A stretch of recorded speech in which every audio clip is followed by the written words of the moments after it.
everybody, welcome to So Many Sequels. I'm Josh. I'm Garrett. And I'm David. There Getting he into is. Santa mood. Oh, Here we go. there we go. He's in Santa mode now. Santa mode. Wow, you were Activated. basically just did like Christmas Superman right there. Yeah, Wow. Yeah, we got a dramatic reveal. Yep. Welcome to week 2 of So Many Santas. We're in our review episode, which is going to be Christmas with the Kranks. So today we'll be asking the question, what happens when you try to skip Christmas? Can it be done? I don't know. No. Not to the Kranks. We'll find out. So, Christmas with the Kranks, Letterboxd describes it as when their only daughter, Blair, leaves the family nest, Luther and Nora Krank, which are Tim Allen and Jamie Lee Curtis, decide to book an island cruise to beat the Yuletide blues and just skip the holidays. But their decision to boycott tradition has the whole neighborhood in an uproar. And when Blair calls on Christmas Eve to announce a surprise visit with her new fiancé, the Kranks have just 12 hours to perform a miracle and pull themselves and their neighbors together to throw the best celebration ever. That's a long, Wow. a long one. Well done, Josh. That was Anyway. beautiful. Yeah, so, David, how did this movie do in the box office when it came out in, what was it, 2004? Yes, well, it opened Thanksgiving weekend 2004. I'm going to start off with the 3-day numbers, but then I'm going to move to the 5-day because I just kind of think that's a little bit more interesting. But 3-day total, was $21.5 million. It opened in the number 3 spot, just behind The Incredibles, which was in its 4th weekend, bringing in $23 million. And National Treasure was the number 1 movie of this weekend in its 2nd week. Looking at that 5-day, you see Christmas with the Kranks would bring in $30 million, still finishing in that number 3 spot behind Incredibles and National Treasure. The number 4 movie that weekend was The Polar Express in its 3rd week. And at number 5, the SpongeBob SquarePants movie was the number 5 film in its 2nd week. I don't normally go this far in, but I kind of want to mention these other ones. Alexander, the Colin Farrell movie. Angelina Jolie also in this. Was the number 6 movie that weekend. The Edge of Reason was number 7. Finding Neverland was at number 8. Ray was at number 9. And After the Sunset was the number 10 movie that weekend. Overall, this was a pretty solid weekend at the box office with a lot of movies doing really well. Christmas with the Kranks would go on to make $73.7 million, 22.8 overseas for a worldwide total of $96.5 million, so almost $100 million for Christmas with the Kranks. It would finish as the number 39 movie in the U.S., just ahead of Sideways, and right behind a movie I've never heard of, Ladder 49. This is a movie starring Joaquin Phoenix and John Travolta. So I've heard of Ladder 49. Oh, Pretty you guys have sure heard of that? Ladder 49 is like a 9/11 movie. I have no idea about that, but I'm not confident in that, but I think it might be. Overall, 2004, a very solid year for movies. You had about 24 films make about $100 million or more at the box office. This is the year of Shrek 2, Spider-Man 2, Meet the Fockers, which we watched last year around this time. The Incredibles, obviously, I mentioned.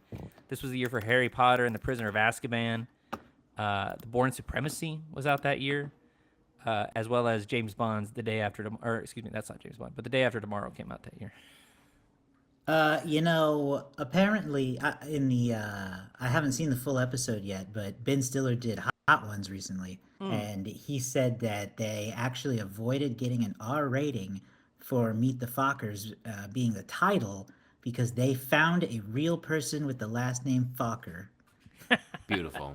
I love that. Thus, avoiding an R rating. Couldn't penalize them for that. Well, Nope, couldn't penalize them if they found a real Fokker. Well, so we've seen Meet the Fockers. We have reviewed Spider-Man 2 way back in the day. Our only other 2004 film that we've reviewed for this podcast is Ocean's 12, which finishes the number 14 movie of the year. And that is your box office recap for this week. So this was my pick of the month, and it's not a real deep. There's not a real deep reason why I picked this movie. It's not for the ho ho ho. It's for the ho ho ho. No. Nice. Well done. Our 19-year-old fans will love that. Our 19-year-old female fans. Yeah. Thank you, Spotify Wrapped.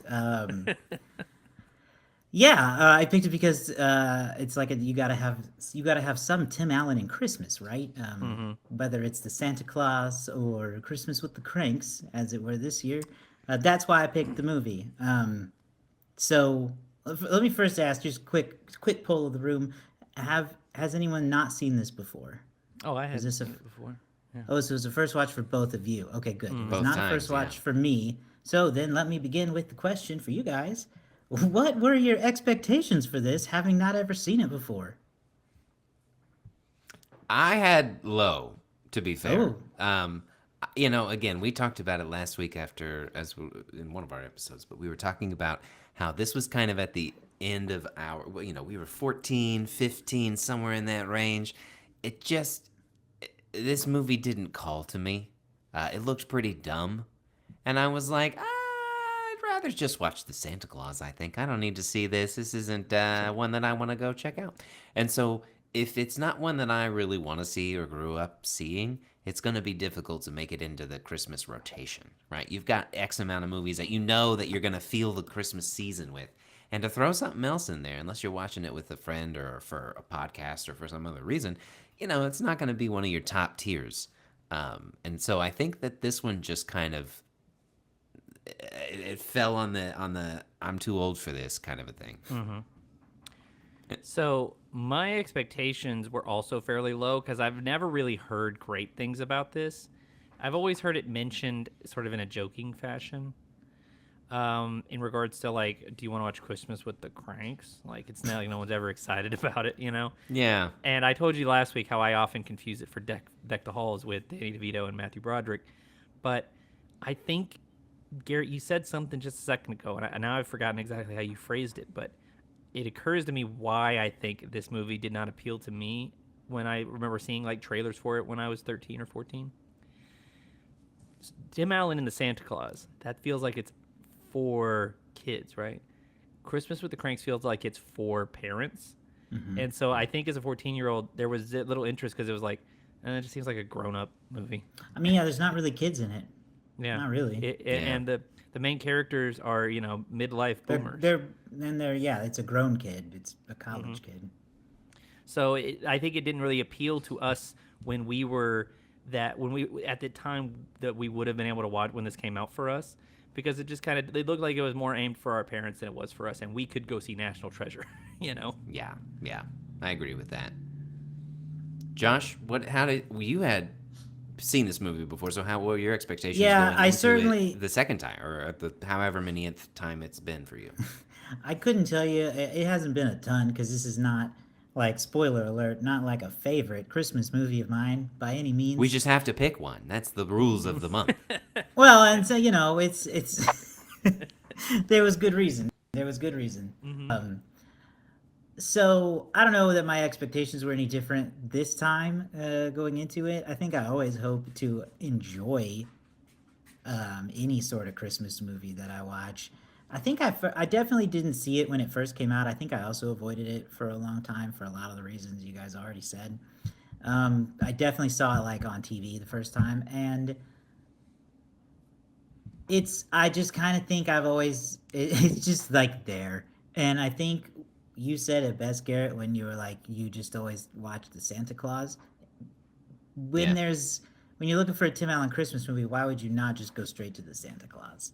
It's kind of like, there's better though. It's like, why don't give me two meals and one's like poop and one's a steak.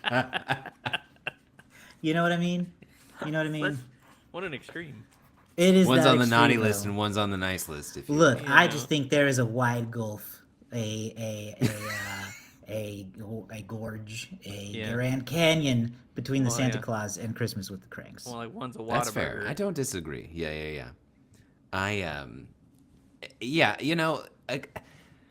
Get into the movie itself. Yeah. I was surprised. I think, Josh, you said aggressively fine Yeah. last week. And man, that is the damn truth, because I was bored to tears at parts of this movie. Yeah. And I also was like, I mean, it's fine. Yeah. I don't really love it. It made me chuckle there in the first 30 minutes. I think there were some laughs, and then I paused. I was like, surely we're almost over, right? And I hit the pause button, and we hadn't even made it to halfway. And I went, oh no, I'm in for a really long ride on And this the- one. And Yeah. that is really how it felt going into that second half, because not ever having seen this before, I was also stunned that I was kind of on the Crank side Yeah. at moments. At Yeah. moments. For a while, you are. I felt the same. I was on the right Yes. side. They've earned it. They have every right. Leave them alone. They're not bothering you. Yeah. I mean, don't you miss the time when your personal decisions were like a huge problem for everybody else? Like, Right. Well, I it's, was it's I was also pro Crank yeah. for a lot of Yes. this. Yeah, well, that's what it is. They are known in the neighborhood for their annual big Christmas party. They always go all out. And this year, Blair was not going to come home for Christmas, so they were going to have an empty nest. And they thought, you know what? Let's go on a cruise and skip Christmas this year. And why should the neighbors care? Yes. There was But they do a there was lot, one- led by Dan yeah. Aykroyd. There was one neighbor who said, well, what are we going to do on Christmas Eve if you're not going to have your party? And I wanted to be like, I don't know, sit at home and wait for Santa. Yeah. That's your own gaslighting thing. them like that. Is my Rude. Christmas about you? Yeah, it's like you're not even. It was not even like you're our sister or something. Right, you're just a neighbor. Yeah, buzz off. Buzz Um, off. So yeah, this was my first viewing too, and it was kind of a mixed bag. I feel like the movie kind of wants to present Luther Crank, which is one of the, I think Josh, as you said, one of the worst names I think I've ever heard.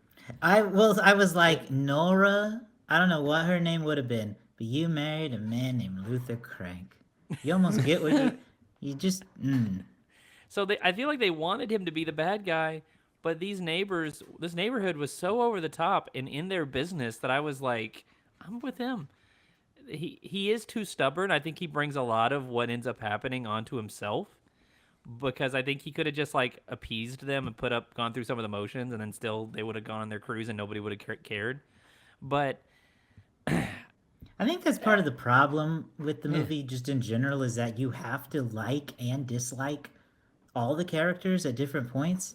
Like you have to be with the Cranks for the beginning at least. But then you have to also not hate the neighbors at the end. yeah, So they do this big thing to help them finish off the Christmas party. But it's like, oh, by the end of it, you just go, well, I didn't really care for any of them too much. yeah. And then I realistically, don't think I'd live on that street, is what I thought. Oh, I'd move next. That we're looking at moving plans as soon as Christmas is over, I think. On the other hand, I just didn't find it to be that funny. Like, I think it's clearly supposed to be a comedy, but like it's too lethargic at times to be funny, and it's too nonsensical to be taken very seriously because these neighbors are so ridiculous. Standing outside chanting for this frosty decoration and like literally harassing this family about not celebrating Christmas. Like I was just thinking when they were doing that insane Christmas Carol party outside their house, I was just like, my gosh, yes. if I was a party to doing this to one of my neighbors, we would 100% be the bad guys. Because Yes. it was like, leave these people alone. Anyway, overall, I wouldn't say that I liked it that much. I did enjoy it at times. We'll get into we can talk about the parts that actually made us laugh here in a second. But I think it was a clever premise. They're empty nesters. They're going to take this opportunity to skip Christmas, and then at the last second, everything falls through. I think there's a clever idea there. I thought the execution was kind of bland. Yeah, I think so too.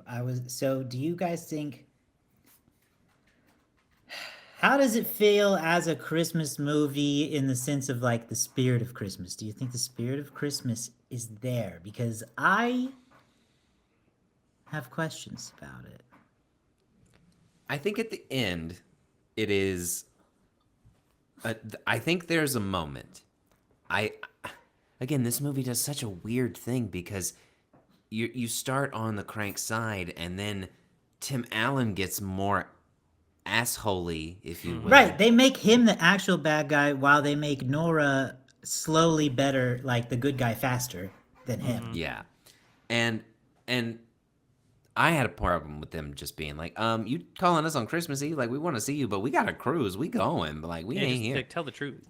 Yes, but when Tim Allen's character, when Luther goes across the street, you know, and he has that moment with the neighbor, and you have that like him kind of seeing, okay, here's this, and they had built him up to be more selfish at that point in time. You know, the whole idea was like the neighbors, everyone thought they were being selfish, and they weren't until he was, right? There was a moment where he just did become selfish, but like, you know, if they were pushing me like that, I'd also be like, I'm taking this cruise, dang it. Yeah. But when he goes over there and gives them that, and he has that moment with those people, yes, there is a bit of Christmas magic. And then having the neighbors come in together to help them and understand, oh, they need us now, you know?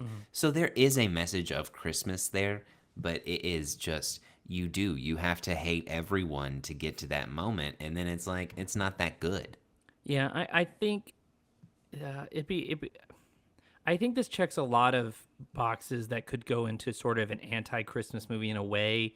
There seems to be a little bit of making fun of the sort of heavy traditionalist side of Christmas, of the sort of, gosh, what's the word? Going along to go along kind of way of like everybody needs to be doing this, like we're doing this together, you know, the trendiness of Christmas. Like, oh, you don't have your snowman, you need to have your stuff, you know, like, and that, and choosing to go against that is somehow revolutionary. And then, and I think that I want to talk about the Luther character because I think that they could have had a much more interesting motivation behind all of this, but it became very clear. Unfortunately, by the end, it was about him being a little bit selfish and then his stubbornness amplifying his selfishness to the point that he kind of eventually cracks or cranks and looking across the street and seeing like, you know what, I do need to think about somebody other than myself. And he sees the people that he, you know, for him, he can really give something to. And so I think it does ring true with a lot of Christmas, general Christmas theming of altruism or of giving, you know, giving of oneself or being selfless, that kind of thing. But there's also, I think, in a lot of ways, like Jingle All the Way was very like anti-consumerism. This is sort of there's a little tinge of I cannot think of the right word. You know, trendiness, Christmas. I think that there was. If I can go on this little rant for a second. I really think because there was a little hint of something early on. Their daughter is leaving. They're going to be empty nesters. The mother is visibly played by Jamie Curtis, and she's really good in this. And I actually thought Tim Allen was good in this too. I think that there's not enough here for them to work with, but they did fine. Jamie Lee Curtis's character, she's visibly upset that their daughter is going to be gone, and she's having a hard time moving on.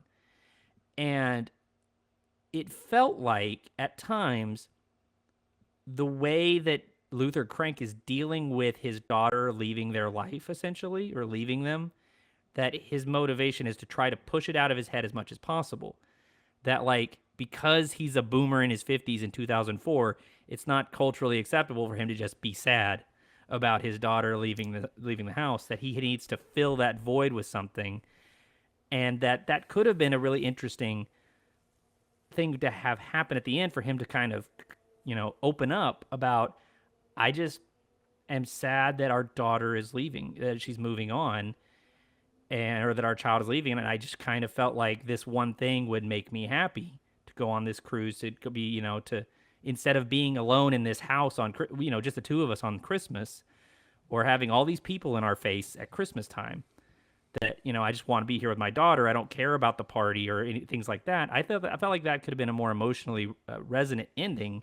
Instead, they just kind of made it, oh, you're just selfish. And I was like, that's such a basic way to resolve this story, because there was a hint early on when he's writing that note to his that memo.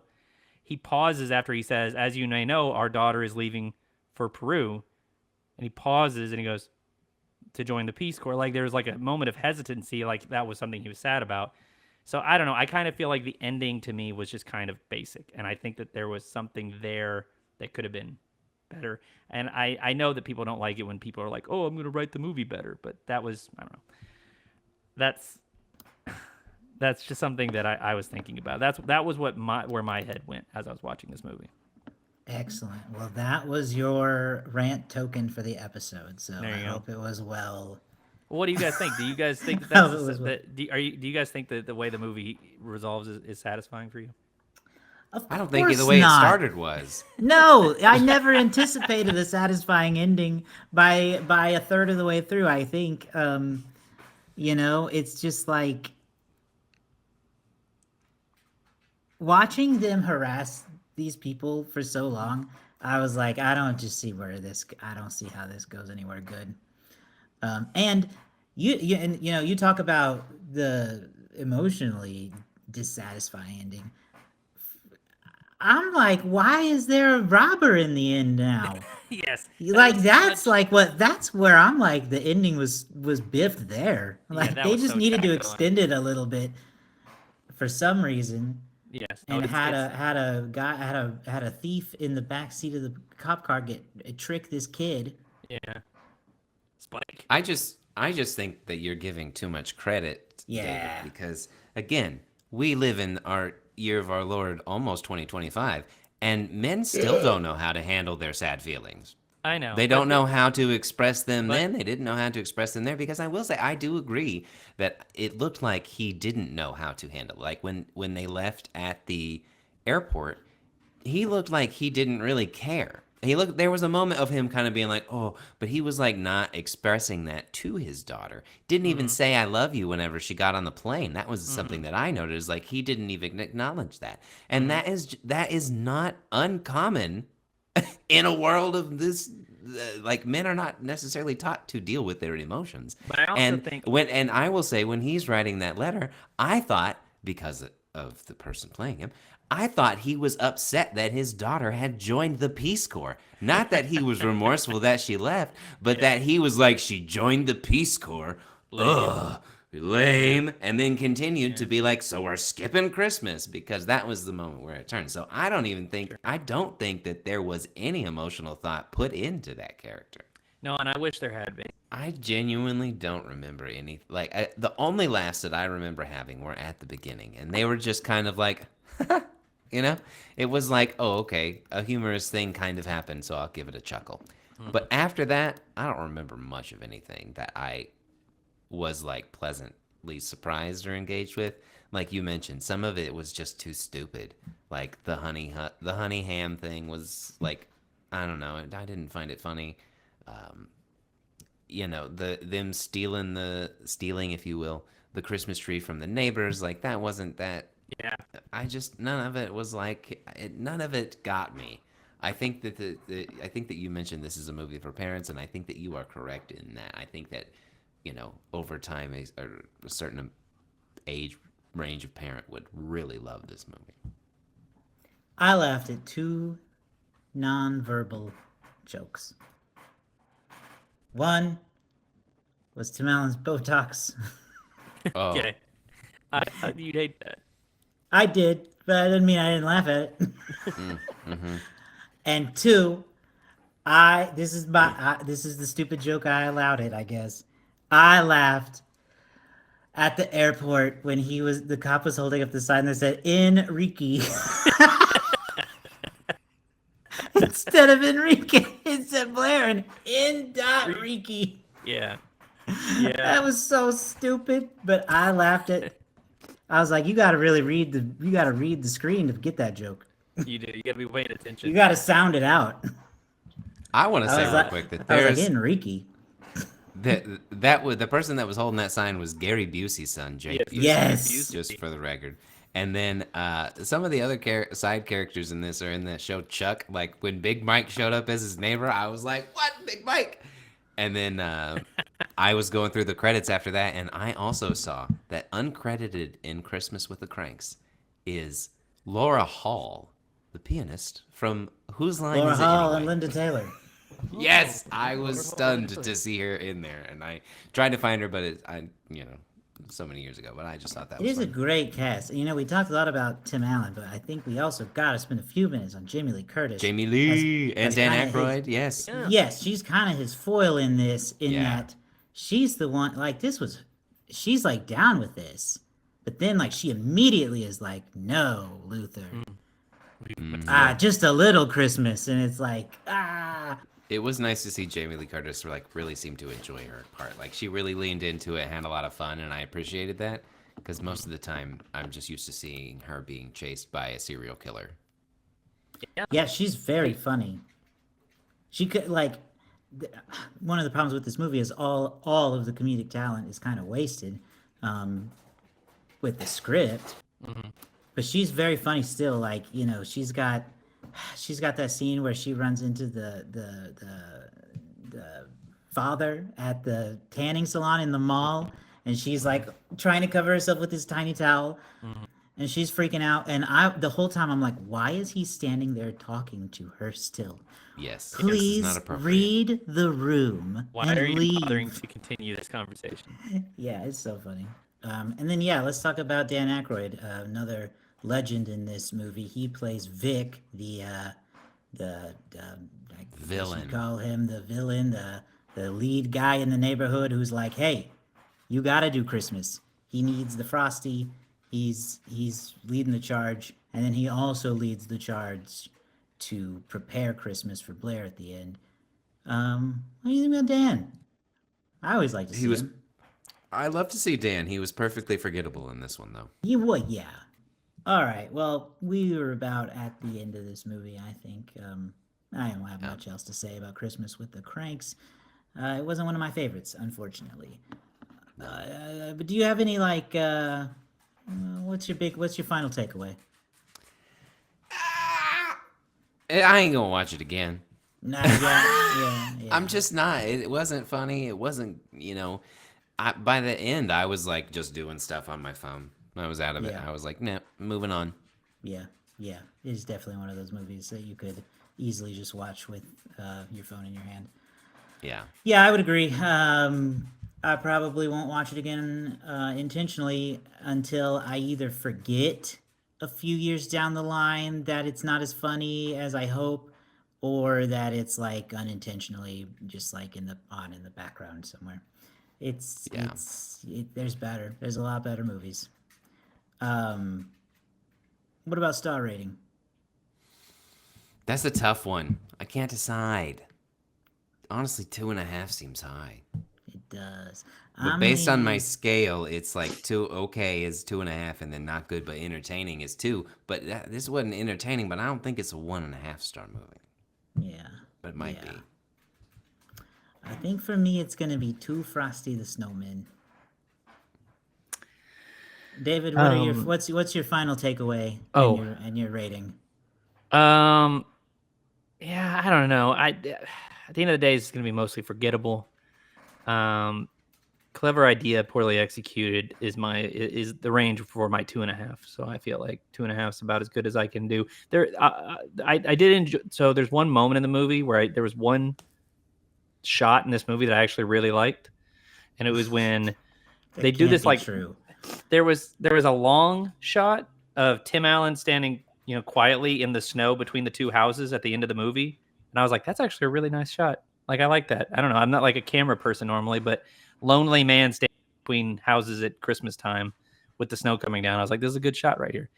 I did at the end where this CGI snowman waved at us, and then a VW bug pulled by reindeer flew by the screen.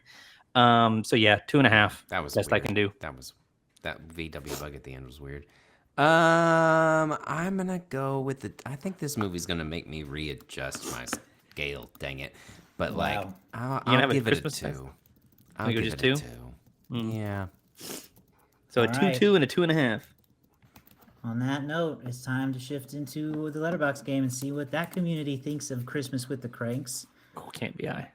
You would certainly think so, based on everything we know about the world. Let's see some of the most popular reviews here. 2 stars. Best movie about a cult since Midsummer.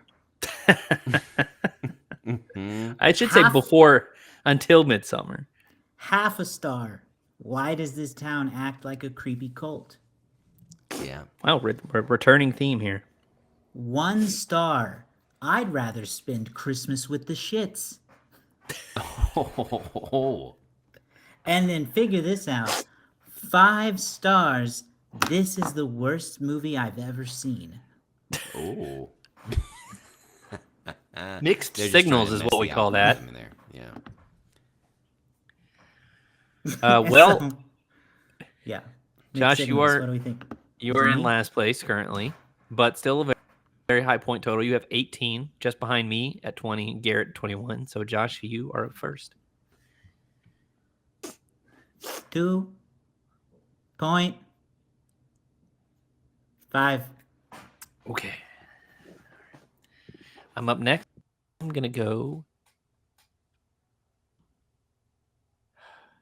2.4. That was my guess to start with, so I'm hoping that holds out. God. I'm gonna go with a 2.3. Ooh. I always give movies a little more credit than I think I should, so I'm gonna undercut this one. We'll see. Dang, okay. Right in the line, we got 2.5, 2.4, 2.3. Let's see what it's gonna be. We all undercut it a little bit.